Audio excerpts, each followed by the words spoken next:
Dalam tasbiyah dan tarbiyahnya, Nabi lebih mendahulukan tentang tasbiyah dan tarbiyah hati ketimbang tasbiyah dan tarbiyah amal. Karena masalah hati ini itu menyangkut masalah akidah, masalah keikhlasan, dan masalah tawaduk, masalah istilahnya masalah urgen. Karena hati itulah yang menggerakkan amal. Hati itulah yang membuat ibadah bisa menjadi lebih khusyuk, lebih tawaduk dan semisal dengannya.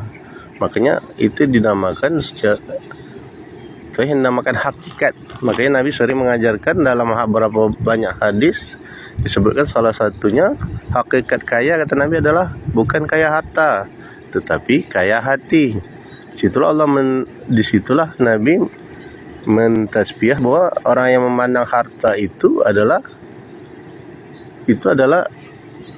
pemandangan yang tidak benar, karena yang dipandang itu adalah kekayaan pada hati yang kaya. Kalau hati udah kaya, di saat dia pun kaya harta, dia akan beramal, berdakwah dengan hartanya. Di saat dia miskin pun dia akan bersabar dengan kemiskinannya. Itulah kaya hati.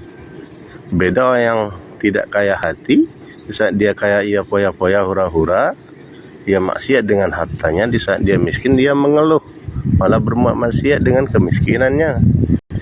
Dalam hadis lain disebutkan Nabi, orang yang kuat itu adalah bukan orang yang kuat menang bergulat, dia orang yang mampu menahan emosinya.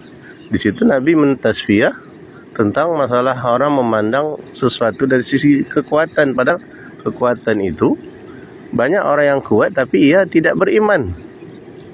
Dia kuat secara fisik tapi dia tidak beriman, tidak beramal. Tapi saat orang mampu menahan emosinya,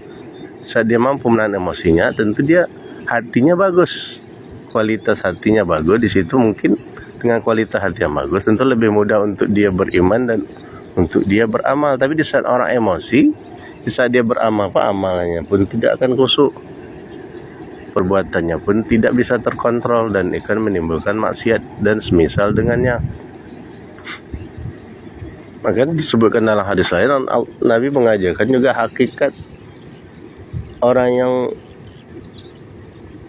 muflis itu, orang yang bangkrut adalah orang yang bukan orang yang bangkrut harta, orang yang bangkrut dari perniagaannya, tapi orang yang bangkrut karena banyaknya kezaliman yang ia lakukan di dunia. Dia punya banyak amal, tapi di sisi lain dia punya banyak kezaliman. Ia menzalimi orang lain, entah mengambil harta orang lain, atau menyakiti orang lain, atau menghina orang lain, sehingga di akhirat besok amalnya habis untuk menutupi kezaliman yang telah ia lakukan kepada orang lain. Atau di saat dia tidak punya amal, maka dosa orang yang dizaliminya akan pindah kepada dia. Itulah orang yang bangkrut pada hakikatnya, kata Nabi, bukan bangkrut dari sisi harta.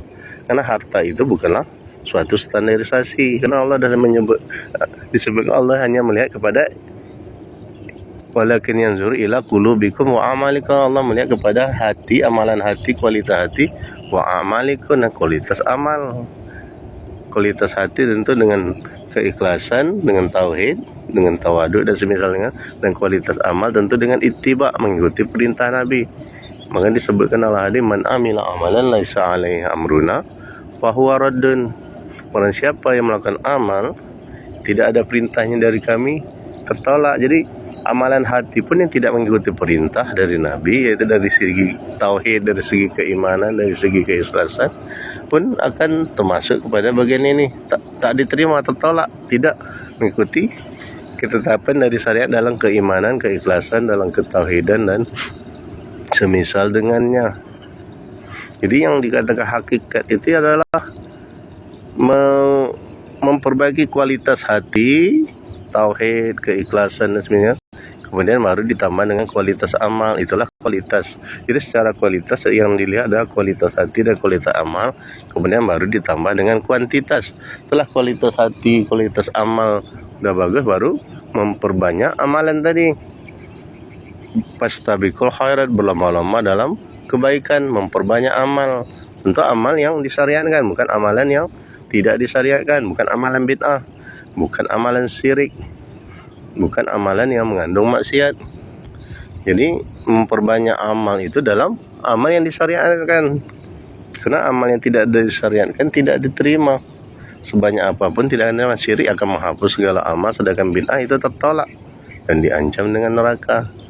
Jadi kembali kepada hakikat itu adalah yaitu memperbaiki kualitas hati dulu, kemudian memperbaiki kualitas amal, setelah itu memperbanyak amal yang setelah amalan yang telah bagus tadi diperbanyak dan saling berlomba-lomba. Fastabiqul khairat, berlomba-lomba dalam kebaikan, dalam kualitas hati, kualitas amal, dan memperbanyaknya.